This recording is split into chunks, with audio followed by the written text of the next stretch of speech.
The alien Temptress said my kiss would kill me. I chose desire over survival. First contact in the Violet Gardens. The landing was rougher than Cale Thorne had planned. His small shuttle scraped through Zenara 7's atmosphere, alarm screaming. Warnings about the planetary quarantine he was violating. But Cale had never been good at following rules, especially when they stood between him and the greatest xenobiological discovery of the century.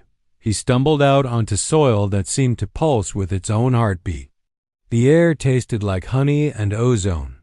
Above him, 3 moons hung in a twilight sky that shifted between purple and deep blue. The garden stretched endlessly, trees with translucent leaves, flowers that chimed in the wind, pools of water that glowed from within. That's when he saw her. She emerged from behind a cascade of luminous vines, and Cale's breath caught. Her skin held the quality of moonlight on water, shifting between pale silver and soft blue. Dark hair fell past her shoulders, and her eyes, those eyes were like looking into nebulae, swirling with colors he'd never seen before. She wore something that resembled gossamer fabric, flowing as she moved with impossible grace. "You shouldn't be here," she said in accented but clear standard. Her voice was like wind through hollow reeds. "I know." Cale couldn't look away. "I'm Cale. I'm a xenobiologist." "I know. We've been watching your approach for days." She tilted her head, studying him with unsettling intensity. "I am Cerise, and you've made a terrible mistake coming here." "The quarantine," Cale said. "I've read the reports. They say this planet is dangerous. They say that to protect people like you." Cerise moved closer, and Cale noticed how the bioluminescent plants seemed to lean toward her. "My people. We are beautiful, yes, alluring. But we are also deadly. Our skin secretes a compound that enters through any contact. It's a defense mechanism that evolved over millennia." Cale should have stepped back. Every instinct honed by years of careful research should have screamed at him to return to his ship. Instead, he moved closer. "How deadly?" he asked. Inevitably so. Something flickered in her eyes. Was it sadness? Mourning? Even a brush of fingertips begins the cascade. A kiss would be suicide. The way she said kiss made Cale's pulse quicken. "Then why are you telling me this?" he asked. "Why not just let me leave?" Cerise smiled, and it was devastating. "Because you won't leave. I can see it in your eyes. You're already wondering if I'm worth the risk." She was right. Standing there, in the Violet Gardens with alien stars overhead, Cale realized he'd already made his choice the moment he'd seen her. The forbidden study Cale returned the next evening and the evening after that. Each night, Cerise waited for him in the gardens, and each night they maintained a careful distance that felt like torture. "Tell me about your world," she would say, settling onto a bench of living crystal that grew from the ground. Cale would sit just far enough away that their hands couldn't accidentally touch, close enough that he could smell her scents, something like rain and night-blooming flowers. He told her about Earth, about oceans and deserts, about cities that scraped the sky. She listened with an intensity that made him feel like the most fascinating person in the universe. In return, she taught him words in her language, sounds that felt like silk against his tongue. "Velthera," she whispered one night. "It means the space between heartbeats where everything matters." "Is that what this is?" Cale asked, his voice rough. Cerise looked away, but not before he saw the answer in her eyes. On the 5th night, she took him deeper into the gardens, to a structure that resembled a temple made of glass and starlight. Inside, holographic records floated in the air, the history of her people. "We used to have others," Cerise explained, gesturing to images of couples. "Outsiders who came here, who fell in love with us. None of them survived more than days after the first kiss. We watched them fade, helpless to stop it." Cale studied a particular image, a human man, his face peaceful even in death. wrapped in the arms of a Zeneran woman whose expression was pure anguish. "Does it hurt?" he asked quietly. "For us? To watch them die knowing we caused it?" "Yes." She moved closer to him, dangerously close. "For them? They say the hallucinations are beautiful, that they see wonders. But their bodies fail, always. Yet you keep warning me away instead of just leaving me alone." Cerise turned to face him fully. In the temple's ethereal light, she looked almost like a dream herself. "Because I am selfish, Cale Thorne. I want you to stay. I want you to know me, and that selfishness could kill you." The air between them felt electric. Cale could see the rise and fall of her breathing, could count the silver markings that traced along her collarbone like constellations. "Teach me your customs," he said suddenly. "If I can't touch you, show me how your people express connection." Something kindled in Cerise's eyes, hope, perhaps, or hunger. She stepped closer until they were separated by mere inches. "We have what we call breath sharing. It's as close as we can come to intimacy without contact." She demonstrated, leaning in until her lips were a whisper away from his. She exhaled slowly, and Cale breathed in, tasting something sweet and intoxicating. Then he exhaled, and she breathed him in, her eyes fluttering closed. They stood like that, sharing breath in the darkness, and Cale felt more intimate with her than he'd ever felt with anyone. His hands trembled at his sides, aching to reach for her. When they finally pulled apart, both were shaking. "I've never wanted anyone to stay before," Cerise admitted, her voice barely audible. "Everyone else, I warned them away and felt relieved when they listened. But you—" "I'm not going anywhere," Cale promised, even though they both knew it was a promise that could only end one way. The choice of surrender, the breaking point, came on the 13th night. Cale found Cerise sitting by one of the luminous pools, her reflection shimmering in water that glowed like liquid starlight. She looked up as he approached, and he saw tears tracking down her face, leaving trails that sparkled in the garden's ambient light. "You shouldn't come anymore," she said before he could speak. "Cale, please. I can't watch this anymore, you arriving each night, us dancing around the inevitable. It's cruel to both of us." "Then stop dancing." Cale sat beside her, maintaining their careful distance out of habit, even as everything in him screamed to close the gap. "Cerise, I've spent 13 days with you. 13 days of learning your language, your customs, your favorite time of day when the third moon rises and everything turns violet. 13 days of wanting you and being wanted in return. Do you know how rare that is? Do you know how permanent death is?" She shot back, but her voice broke on the words. "I've lived for 70 of your years, Cale. I've seen 3 lovers die. I've held them as the light left their eyes, knowing I was the poison that killed them. I won't do it again. I won't. What if you didn't have to watch me die?" Cale shifted closer. "What if I chose this with full knowledge?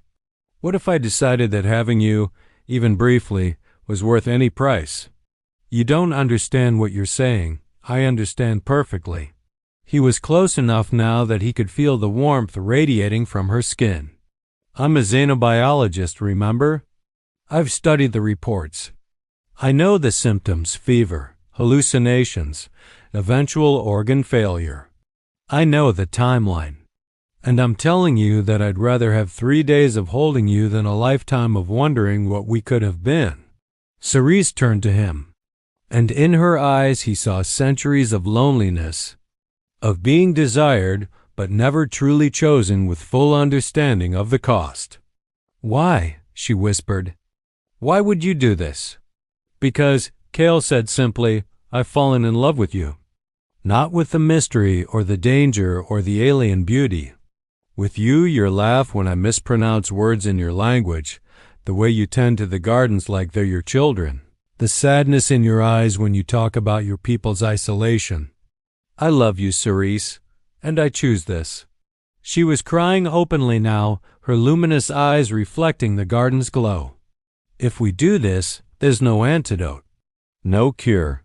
You will die. Then I'll die having lived more fully than most people ever do." He raised his hand, holding it in the space between them. "One more warning. One more chance for me to walk away. After that, I'm kissing you, Cerise of Zenara 7. And nothing in this universe will stop me." The silence stretched like Velthra, that space between heartbeats where everything mattered. "I love you too," Cerise finally whispered. "I've loved you since the second night when you asked about our poetry and actually listened. I've loved you through every conversation, every shared breath, every moment of restraint. And I'm terrified of losing you." "You won't lose me." "Not really." Cale smiled. "You'll carry me with you, won't you? Like those others you remember? Every single day for the rest of my life. Then it's not really loss.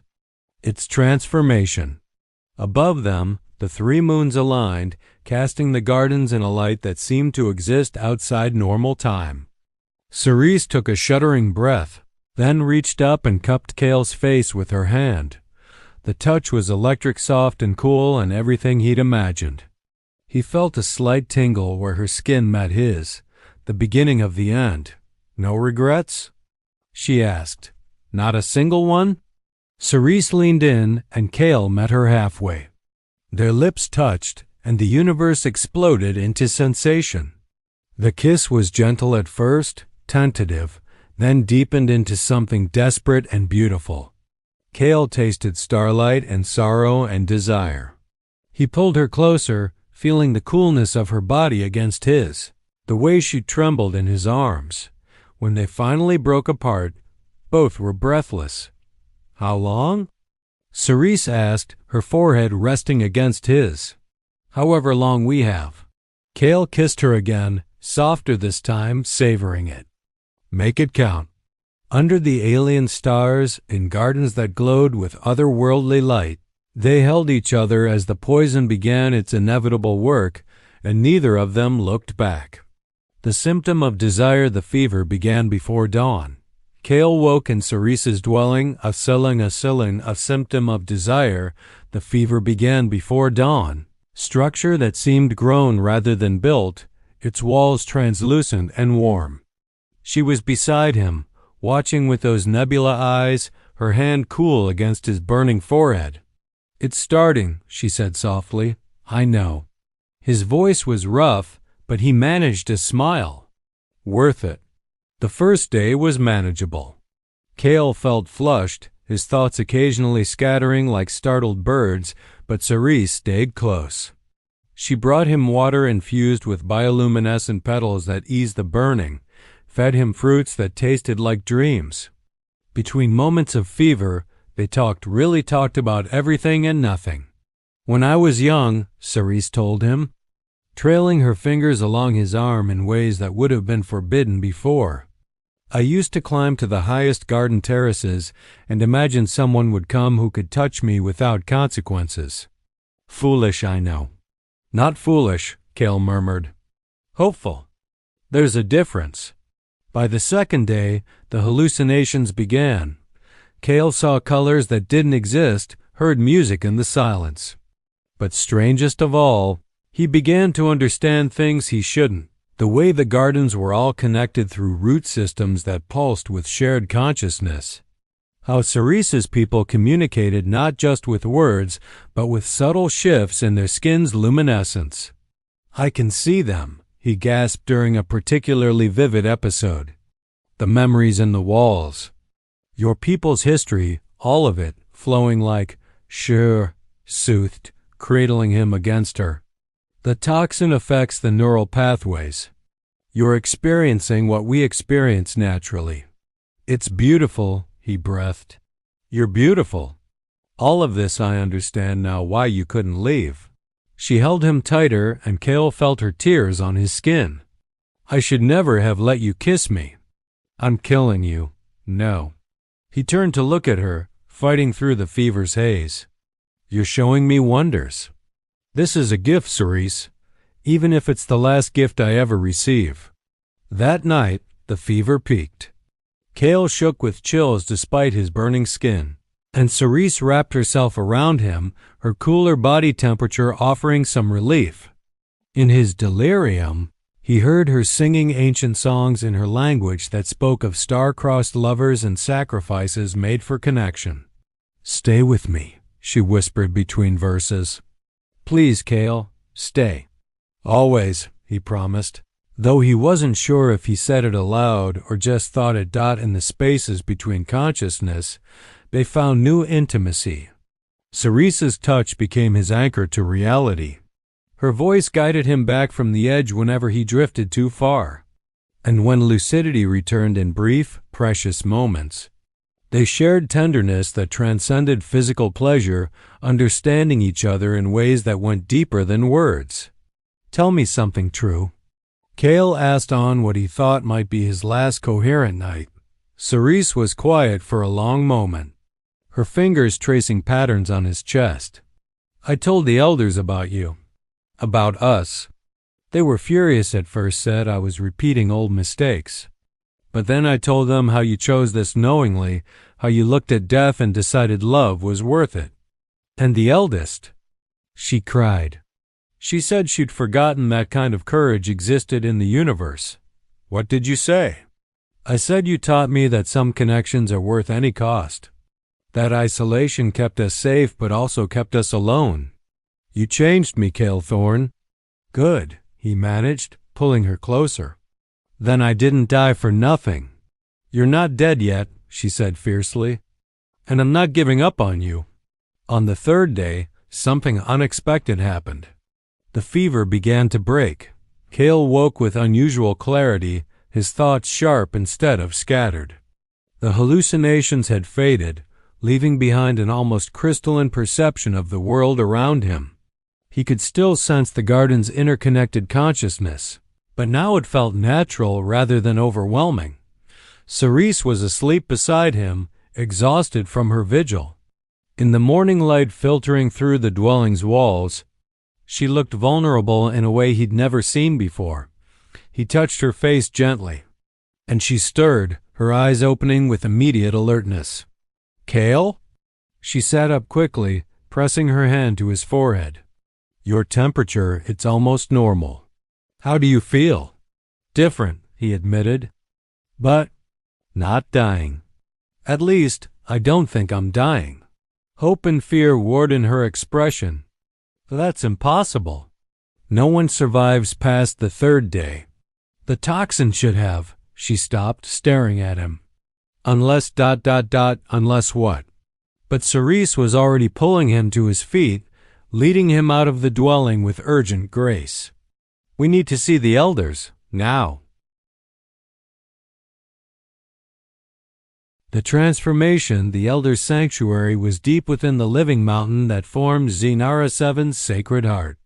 Kale walked beside Cerise through passages that pulsed with the same bioluminescent glow as the gardens, acutely aware that he still felt strange changed, but not diminished. 3 ancient Zenarans waited in a chamber where the walls seemed to breathe. They were beautiful in the way of old-growth forests, timeless, powerful, profound. Their skin held depths of opalescence that spoke of centuries lived. "So," the eldest said, studying Kale with eyes that held galaxies, "you are the one who survived." "I don't understand," Kale said. "The toxin should have killed me by now." "It should have," agreed another elder, moving closer to examine him. "Yet your neural pathways show adaptation rather than deterioration. Your cellular structure has integrated the compound instead of rejecting it. You are becoming something new." Cerise gripped Kale's hand tightly. "What does that mean?" The eldest elder's expression was unreadable. "There is a prophecy, old even by our standards. It speaks of an outsider who would come, one whose love would be strong enough to bridge the gap between our people and the wider universe. One who would not die from our touch, but transform through it." "A prophecy?" Kale felt the weight of her words. "You're saying this was destined?" "Destiny is simply possibility meeting willingness," the elder replied. Many have come before you. All died. But you approached with genuine love rather than conquest, with acceptance rather than the desire to change us. That intention, combined with some rare quality in your own biology, allowed the transformation instead of death. The third elder stepped forward, placing her hand over Kale's heart. He felt a warmth spread through his chest. You can stay now, if you wish. You are immune to our toxin, more than immune. You carry it in your own cells now, transformed into something harmless. You have become a bridge between worlds. Kale looked at Cerise, saw the disbelief and joy warring in her face. I can touch you? Truly touch you, without consequences? It appears so, Cerise whispered, tears streaming down her face. He pulled her into his arms properly for the first time since the kiss, no hesitation, no fear. She melted against him, laughing and crying simultaneously. This means others could come, one of the elders observed. If we study what happened to you, we might find ways to allow more connections between our people and outsiders. Our isolation could end, another added quietly, but Kale was only half listening. He was too busy kissing Cerise again, marveling at how different it felt now. No desperation, no shadow of death. Just pure connection and the promise of time stretching ahead of them. When they finally broke apart, Cerise touched his face wonderingly. What do we do now? Kale smiled. Now, we live. We explore what this transformation means. We show your people and mine that love can literally change someone at a cellular level.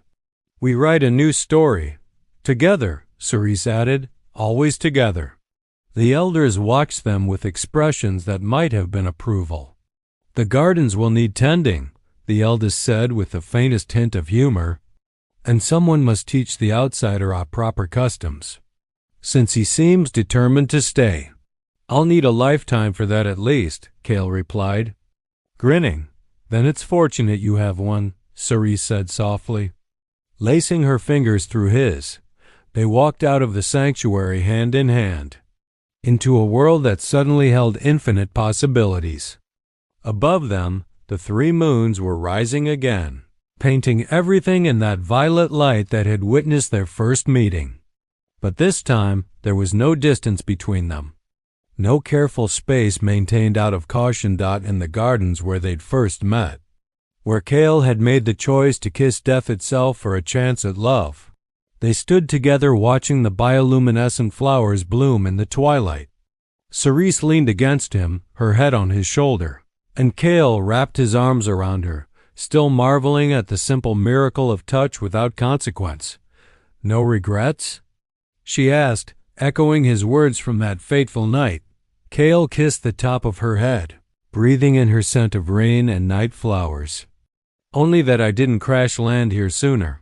She laughed, the sound like music in the garden's natural symphony. My reckless xenobiologist.